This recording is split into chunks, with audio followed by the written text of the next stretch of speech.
Ito ang latest weather update. Alamin ang pinakasariwang ulat panahon ngayon dito sa Information TV Educational Channel.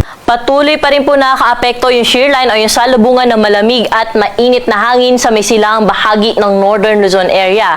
Ito pa rin yung magdudulot ng mga kalat-kalat na mga pag-ulan, mga pagkidlat at pagkulog sa may bahagi po ng Cagayan or sa mainland Cagayan, Isabela, pati na rin sa Aurora at sa Quirino. Kaya doble ingat po sa ating mga kababayan dahil posible po dyan yung malakas na buhos ng pag-ulan na magdudulot ng mga pagbaha at mga pagguho ng lupa. Yung amihan naman nakakaapekto sa ibang bahagi pa po ng Northern Luzon, ngunit maulap na kalangitan din po yung dala nito, lalo na sa bahagi ng Cordillera Ansi Region at sa nalalabing bahagi pa ng Cagayan Valley. At may mga pag-ambo naman po tayo inaasahan sa bahagi ng Ilocos Region, dala po ito ng amihan.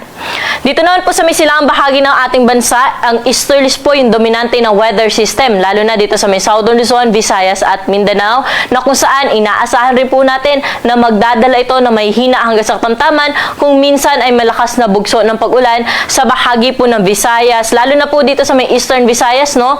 At sa bahagi po ng Caraga, Northern Mindanao at sa may Zamboanga Peninsula. Dito rin po sa bahagi ng Palawan, may mga pag-ulan din po tayo inaasahan ngayong araw, dala po ng easterlies at sa bahagi po ng Romblon. Sa mga areas po na yan ay pinag-iingat natin yung ating mga kababayan dahil may mga tsansa nga po na malalakas ang bugso ng mga pag-ulan. Sa kasalukuyan, wala naman po tayo minomonitor na low pressure area o bagyo na posible pong makaapekto sa ating bansa.